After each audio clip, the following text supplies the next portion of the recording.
This is ABC Fora. What I'm really here to talk about is just kind of how I got to here, but I started by growing up at a farm and getting a PhD in poetry.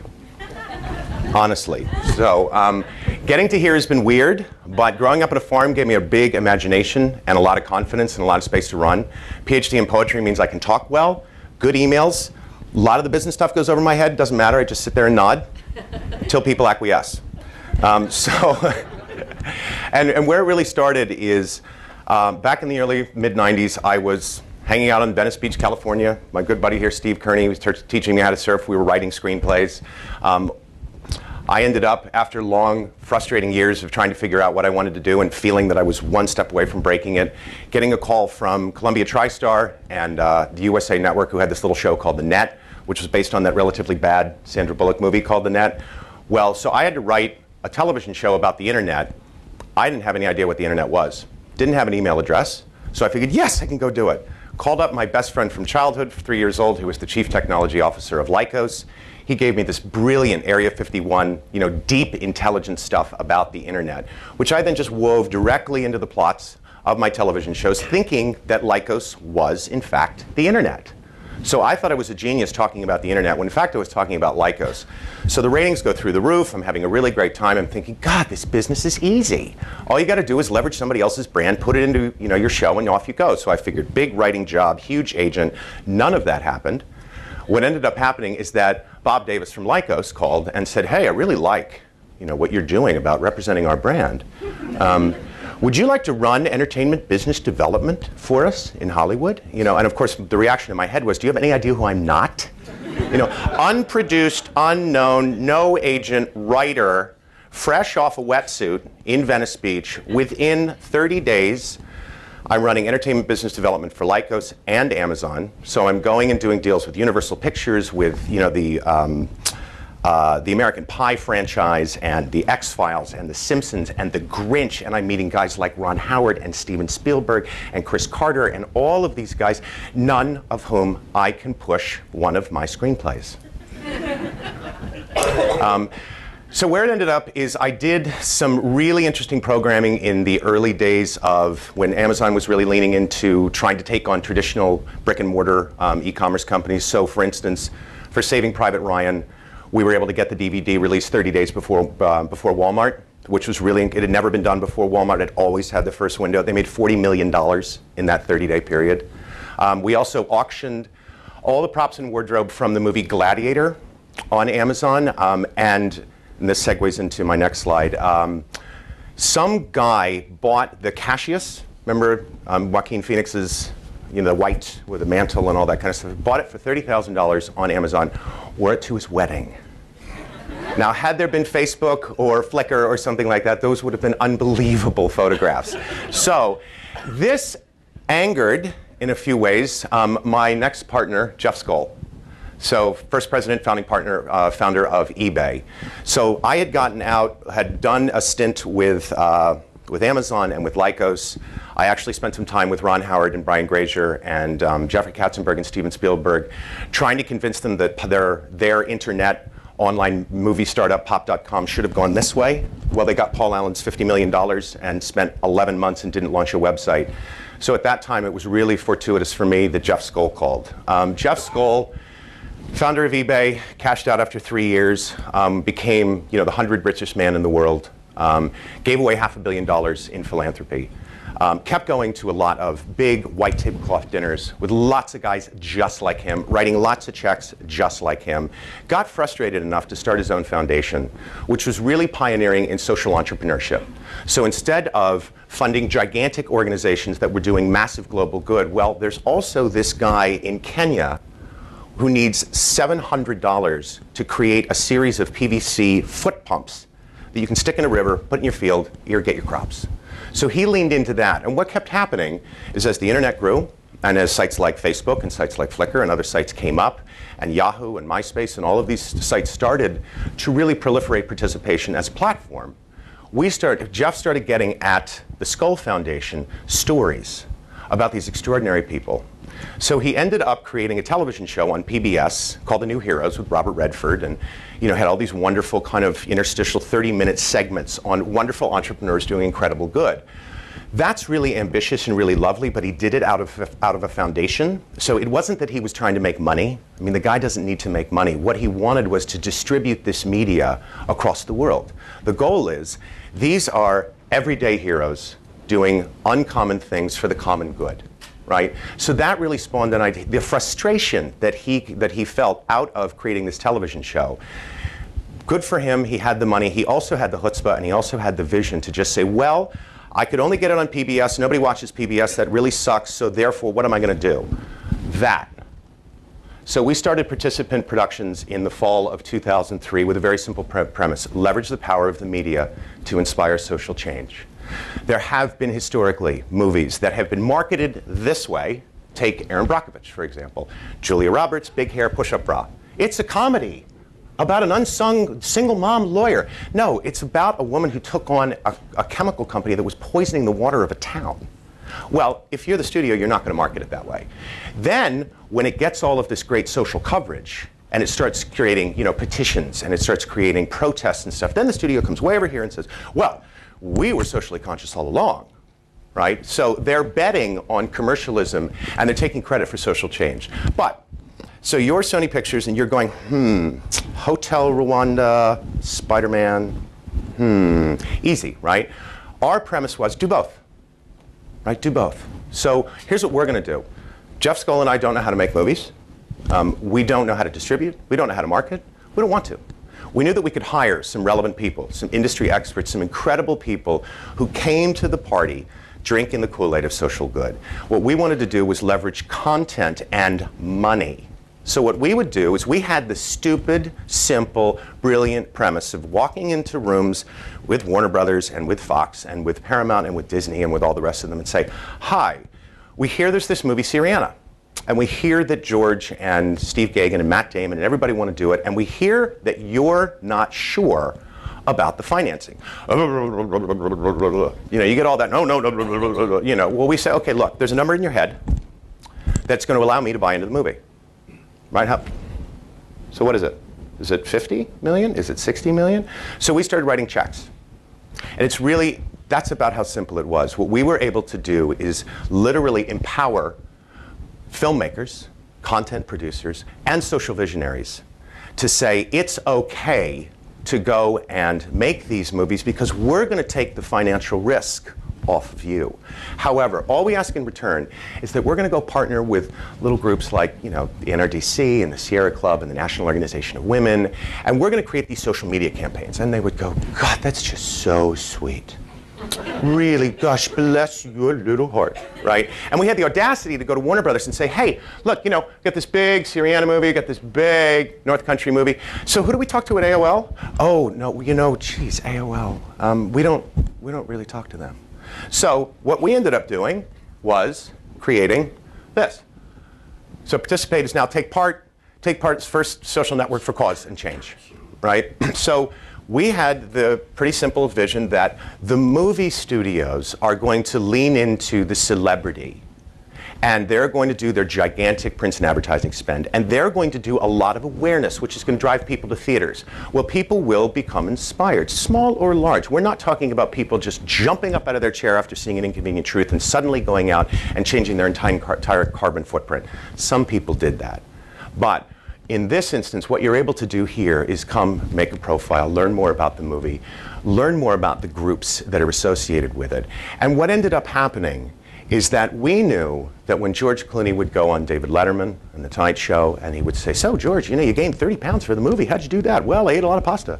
So, what's the movie really about? It's a real political, gritty thriller. Well, it's actually about the social, economic, environmental, and cultural changes around oil. Bang. So George Clooney says that Syriana is about change and about oil and about the environment. So Participant Productions was a content platform in many ways. It's a platform for change. Now, granted, I got really lucky I got to partner with one of the most visionary and one of the most wealthy men in the world, but he was willing to leverage his brand and his money and his time and empower me to go and make those movies. So by the time I left, we had 22 Academy Award nominations, we had 17 Golden Globe nominations, we had 4 Oscars, including the Academy Award for Best Documentary for An Inconvenient Truth, which went on to then, as you know, Al Gore won the Nobel Peace Prize. Within a month of that happening, I had a baby and figured, it's never going to get better than this. I gotta leave. So that's exactly what I did. And it was nothing more than it was time. It was time to turn this incredible, noble, amazing company that I was blessed enough to be part of over to some people who could then transform it and grow it. And we now have, The Visitor is coming out, and there's like 9 or 10 movies coming out in the next 12 months with Matt Damon and other big people. Continuing the model, the company has grown. We just bought Summit Entertainment, so we now control distribution. But my next venture was to go to Facebook. So jumping back into my roots of the internet, went back to a platform. They had 7 million users. It was July of 2006, right? So they're a closed network, only college. The only people on Facebook either had a .edu email address or a @Facebook email address. So the same guys I worked for back at Amazon were now running Facebook. YouTube had just popped. MySpace had just popped. The concept of online video was happening. Facebook's not an entertainment company. Facebook's not a video company. But they knew they had to address it. So they came to me, and my job description was, they said, Chris, figure this video shit out for us. Off you go. So that's one of the wonderful things I love about what I do for a living, is that people entrust me to come up with ideas that are germane to their experience.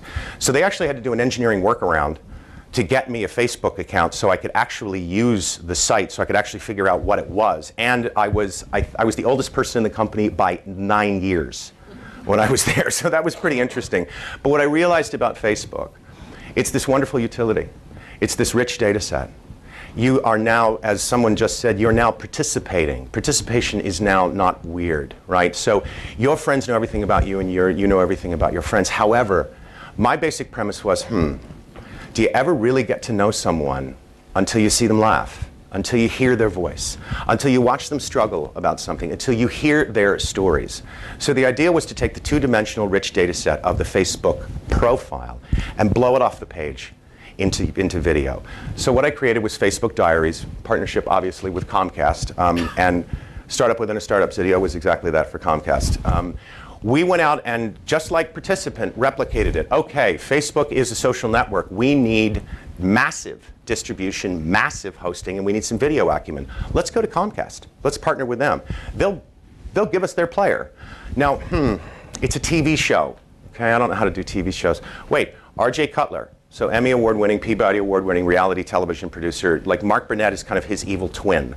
RJ does things like Black White, 30 Days, Freshman Diaries, American Candidate. Socially conscious reality television. So what Facebook Diaries is the first ever hybrid user-generated video reality television show that was completely mashable, completely clippable, and was simulcast over every available broadcast window at exactly the same time.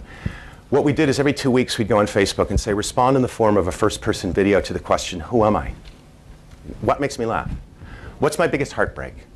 What's sexy to me? What was my biggest spring break nightmare? So 8 episodes over 8 calls to action over 16 weeks.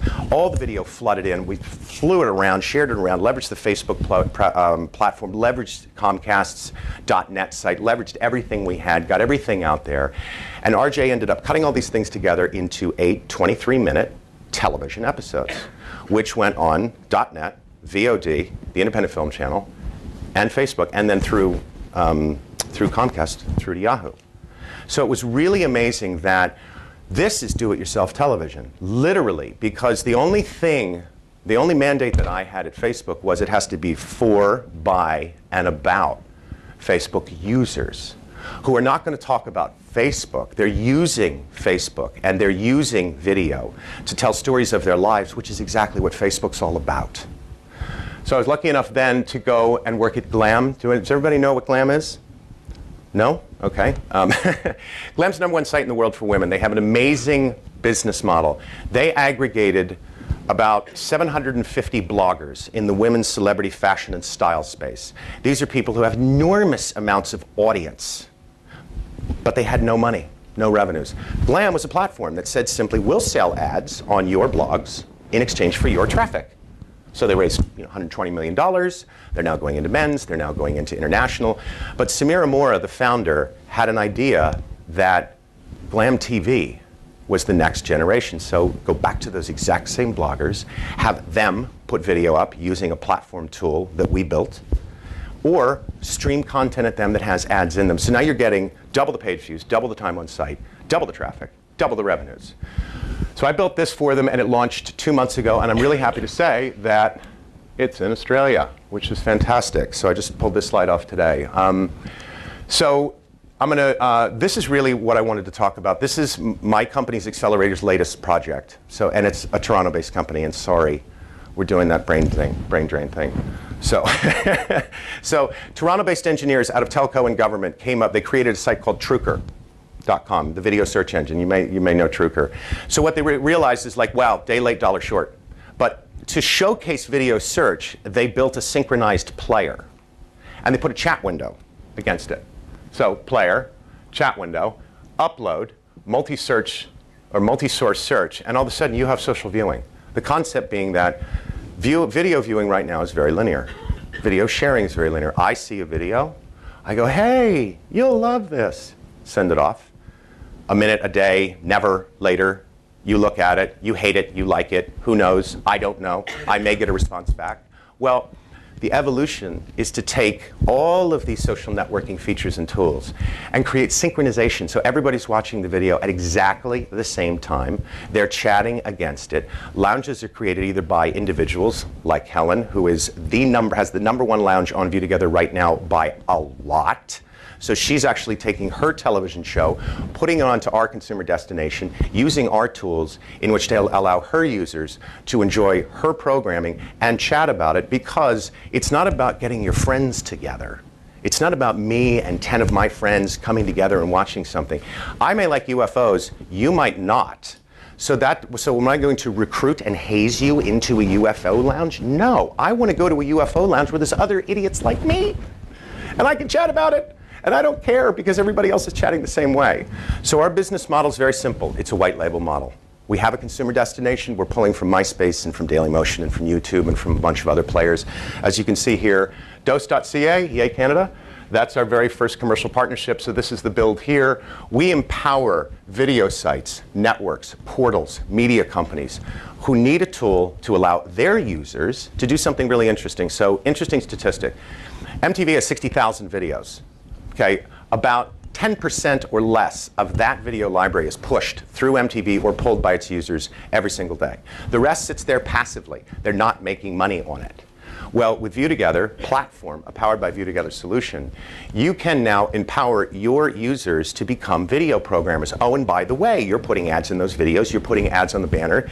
You're now monetizing a gigantically, vastly larger percentage of your database. So we're doing a bunch of deals. This is what the lounge looks like up close. You can see just basically synchronized player chat, right? We're doing a bunch of deals. I'm not supposed to tell you about them, so I won't. But anyway,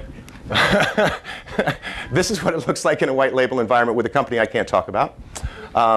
So very quickly, and now I'm done. Having said all of that, so online video is the new black. User-generated programming is the holy grail. Advertising obsession creates a huge opportunity for do-it-yourself television. And the last thing is people are cool. Go meet them, like today.